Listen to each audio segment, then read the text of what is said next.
Hi friends, എല്ലാവർക്കും Diaz tasty കിച്ചൻ്റെ പുതിയൊരു വീഡിയോയിലേക്ക് സ്വാഗതം. ഇന്ന് ഞാൻ വന്നിരിക്കുന്നത് ഉണക്കച്ചെമ്മീൻ കൊണ്ടുള്ള ഒരു റെസിപ്പിയുമായിട്ടാണ്. നമുക്ക് ചോറിൻ്റെ കൂടെയൊക്കെ കഴിക്കാൻ പറ്റിയ നല്ല ടേസ്റ്റി ആയിട്ടുള്ള ഒരു ഉണക്കച്ചെമ്മീൻ പീരയാണ് ഞാനിന്ന് തയ്യാറാക്കുന്നത്.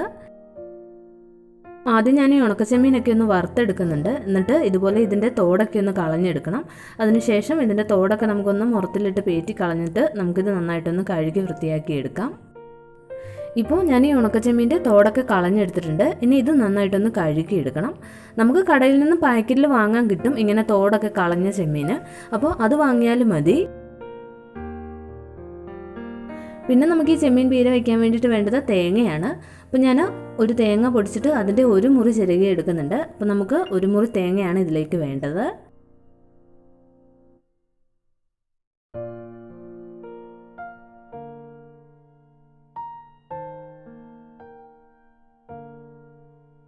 അപ്പോൾ നമ്മൾ തേങ്ങയൊക്കെ ചിരകി എടുത്തിട്ടുണ്ട്. ഇനി ഇതിലേക്ക് ഞാൻ പുളിക്ക് വേണ്ടിയിട്ട് മാങ്ങയാണ് ചേർത്ത് കൊടുക്കുന്നത്.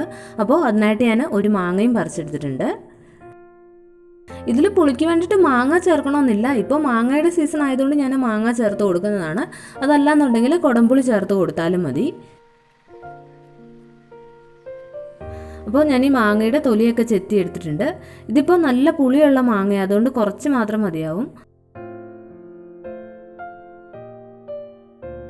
ഇപ്പോൾ ഞാൻ ഈ മാങ്ങയും കട്ട് ചെയ്തെടുത്തിട്ടുണ്ട്. അപ്പോൾ ഇനി നമുക്ക് ബാക്കി എന്തൊക്കെയാണ് വേണ്ടതെന്ന് നോക്കാം. ഞാനിതിലേക്ക് 3 പച്ചമുളക് കീറിയതെടുത്തിട്ടുണ്ട്. പിന്നെ നമ്മൾ അരപ്പരയ്ക്കുമ്പോൾ അതിലേക്ക് എരിവിന് വേണ്ടിയിട്ട് കുറച്ച് മുളക് പൊടിയും കൂടി ചേർത്ത് കൊടുക്കുന്നുണ്ട്. പിന്നെ ഞാൻ ഒരു വെളുത്തുള്ളി ചെറുതായിട്ടൊന്ന് മുറിച്ചെടുത്തിട്ടുണ്ട്. ഒരു ചെറിയ കഷ്ണം ഇഞ്ചിയും ചെറുതായിട്ട് കട്ട് ചെയ്തെടുത്തിട്ടുണ്ട്. പിന്നെ 2 ചുവന്നുള്ളി ചെറുതായിട്ട് മുറിച്ചെടുത്തിട്ടുണ്ട്. പിന്നെ മാങ്ങയും ഇതുപോലെ കട്ട് ചെയ്തെടുത്തിട്ടുണ്ട്. ഇനി നമുക്ക് അരപ്പ് അരയ്ക്കാൻ വേണ്ടിയിട്ട് എന്തൊക്കെയാണ് വേണ്ടതെന്ന് നോക്കാം. ഞാനിപ്പോൾ ഒരു മുറി തേങ്ങ ചിരകിയതെടുത്തിട്ടുണ്ട്. 2 ചെറിയുള്ളി എടുത്തിട്ടുണ്ട്. ഒരു വെളുത്തുള്ളി എടുത്തിട്ടുണ്ട്. പിന്നെ നമ്മളിതിലേക്ക് 1/2 ടീസ്പൂൺ മല്ലിപ്പൊടി ചേർത്ത് കൊടുക്കുന്നുണ്ട്. പിന്നെ ഒരു 1/2 ടീസ്പൂൺ മുളക് പൊടി ചേർത്ത് കൊടുക്കുന്നുണ്ട്. അത് ഞാനിപ്പോൾ സാധാരണ മുളക് പൊടിയാണ് ഇതിലേക്ക് ചേർക്കുന്നത്. കാശ്മീരി ചില്ലി പൗഡർ ചേർത്ത് കൊടുക്കേണ്ട. കുറച്ച് എരിവ് വേണമെന്നുണ്ടെങ്കിൽ സാധാരണ മുളക് പൊടി തന്നെ ചേർത്ത് കൊടുക്കണം. പിന്നെ ഞാൻ ഒരല്പം മഞ്ഞൾപ്പൊടിയും കൂടി ഇതിലേക്ക് ചേർത്ത് കൊടുത്തിട്ടുണ്ട്. അപ്പോൾ ഇനി ഇതെല്ലാം നമുക്കൊന്ന് ഒതുക്കിയെടുക്കണം. നന്നായിട്ട് അരഞ്ഞൊന്നും പോകണ്ട. ഇത് മിക്സിയിലാണെന്നുണ്ടെങ്കിൽ നമ്മൾ ഒന്ന് പൾസ് ചെയ്തെടുത്താൽ മാത്രം മതി. ഞാനിപ്പോൾ ഒരു ചോപ്പറിൽ ചോപ്പ് ചെയ്തെടുക്കുകയാണ് ചെയ്യുന്നത്. അപ്പോൾ നമ്മുടെ അരപ്പ് ഇവിടെ റെഡി ആയിട്ടുണ്ട്. അപ്പോൾ ഇനി നമുക്ക് ഉണക്കച്ചെമ്മീൻ പീര തയ്യാറാക്കാം. അതിനായിട്ട് ഞാനൊരു മൺചട്ടിയാണ് എടുത്തിരിക്കുന്നത്. അപ്പോൾ മൺചട്ടിയിലേക്ക് ഞാൻ എടുത്ത് വെച്ചിരുന്ന ഉണക്കച്ചെമ്മീൻ ഇട്ട് കൊടുത്തിട്ടുണ്ട്. ഇനി ഇതിലേക്ക് നമ്മൾ കട്ട് ചെയ്ത് വെച്ചിരുന്ന മാങ്ങ, പച്ചമുളക്, വെളുത്തുള്ളി, ചുവന്നുള്ളി, അതുപോലെ ഇഞ്ചി എല്ലാം ചേർത്ത് കൊടുക്കാം. എന്നിട്ട് നമ്മൾ എടുത്ത് വെച്ചിരിക്കുന്ന അരപ്പും കൂടി ഇതിലേക്ക് ചേർത്ത് കൊടുക്കണം.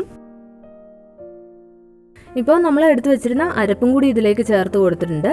ഇനി ഞാൻ ഇതിലേക്ക് കുറച്ച് ഉപ്പും കൂടി ഒന്ന് ചേർത്ത് കൊടുക്കുന്നുണ്ട്. എന്നിട്ട് നമുക്കിത് കൈകൊണ്ട് തന്നെ നന്നായിട്ടൊന്ന് ഇളക്കി യോജിപ്പിച്ചെടുക്കാം. എന്നിട്ട് നമുക്ക് ഇതിലേക്ക് പാകത്തിനുള്ള വെള്ളം ചേർത്ത് കൊടുത്തിട്ട് ഇത് വേവാനായിട്ട് വയ്ക്കാം. ഇപ്പോൾ അരപ്പ് അരച്ചെടുത്ത ആ ചോപ്പറിൽ ഞാൻ കുറച്ച് വെള്ളം ഒഴിച്ചിട്ട് അത് ഇതിലേക്ക് ഒഴിച്ചു കൊടുക്കുന്നുണ്ട്. എന്നിട്ട് നമുക്കിത് വീണ്ടും ഒന്നുകൂടി ഒന്ന് മിക്സ് ചെയ്ത് നോക്കാം. എന്നിട്ട് ഇത് വേവാനായിട്ട് വയ്ക്കാം. പിന്നെ വേണമെന്നുണ്ടെങ്കിൽ നമുക്ക് വീണ്ടും വെള്ളം ചേർത്ത് കൊടുക്കാം. നമ്മൾ കുറച്ച് വെള്ളം ഒഴിച്ചു കൊടുത്തതാണ്, എന്നാലും കുറച്ചും കൂടി വെള്ളം ഒഴിച്ചു കൊടുത്തിട്ട് നമുക്കിനി ഇത് വേവാൻ വെക്കാം. അപ്പോൾ ഞാൻ ഈ ഉണക്കച്ചെമ്മീൻ പീര വെക്കാനുള്ളതിലേക്ക് വെള്ളമൊക്കെ ചേർത്ത് നന്നായിട്ട് മിക്സ് ചെയ്ത് അടുപ്പിൽ വെച്ചിട്ടുണ്ട്. ഇനി ഇത് നമുക്ക് മൂടി വയ്ക്കാം. ഒരു 5 മിനിറ്റ് ഇതിന് വേവട്ടെ. അതിനുശേഷം നമുക്ക് മൂടി തുറന്നിട്ട് നന്നായിട്ടൊന്ന് ഇളക്കി കൊടുക്കാം. ഇപ്പോൾ ഒരു 5 മിനിറ്റ് കഴിഞ്ഞിട്ടുണ്ട്. അപ്പോൾ ഞാൻ ഇതിൻ്റെ മൂടി ഒന്ന് തുറന്നിട്ടുണ്ട്. മാങ്ങയൊക്കെ നന്നായിട്ട് വെന്ത് വരണം. പിന്നെ അരപ്പിൻ്റെ ആ ഒരു പച്ചച്ചൊവയൊക്കെ ഒന്ന് മാറണം. പിന്നെ ചെമ്മീനും ഒക്കെ നന്നായിട്ട് വെന്ത് കിട്ടണം. ഇപ്പോൾ മാങ്ങയൊക്കെ നന്നായിട്ട് വെന്ത് വന്നിട്ടുണ്ട്. എന്നാലും വെന്ത് ഉടഞ്ഞൊന്നും പോയിട്ടില്ല. ഇതിൽ കുറച്ച് വെള്ളം കൂടി ഉണ്ട്. അപ്പോൾ ഇത് കുറച്ചുകൂടി ഒന്ന് വറ്റി വരാനുണ്ട്. ഞാൻ വീണ്ടും ഒന്നുകൂടി ഒന്ന് മൂടി വെക്കുന്നുണ്ട്. എല്ലാം നന്നായിട്ട് വെന്തിട്ടുണ്ടെങ്കിൽ മൂടി വയ്ക്കേണ്ട ആവശ്യമില്ല. തുറന്ന് വെച്ച് തന്നെ ഇതിലെ വെള്ളം വറ്റിച്ചെടുത്താൽ മതി. ഇപ്പോൾ ഇതിലെ വെള്ളമൊക്കെ വറ്റി വന്നിട്ടുണ്ട്. പിന്നെ ഞാനിതിൽ കറിവേപ്പില ചേർത്തിട്ടുണ്ടായിരുന്നില്ല. എൻ്റെ കയ്യിൽ കറിവേപ്പില കുറവായതുകൊണ്ടാണ് ആദ്യമേ ചേർത്ത് കൊടുക്കാഞ്ഞത്.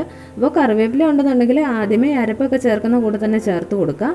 ഞാനിപ്പോൾ ഒരു തണ്ട് കറിവേപ്പിലയും പിന്നെ കുറച്ച് പച്ചവെളിച്ചെണ്ണയും കൂടി ഇതിലേക്ക് ഒഴിച്ചു കൊടുത്തിട്ടുണ്ട്.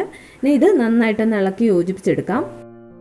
നമ്മുടെ ഉണക്കച്ചെമ്മീൻ പീര ഇവിടെ റെഡി ആയിട്ടുണ്ട്. ഇത്രയേ ഉള്ളൂ. വളരെ എളുപ്പത്തിൽ തന്നെ നമുക്ക് തയ്യാറാക്കാം.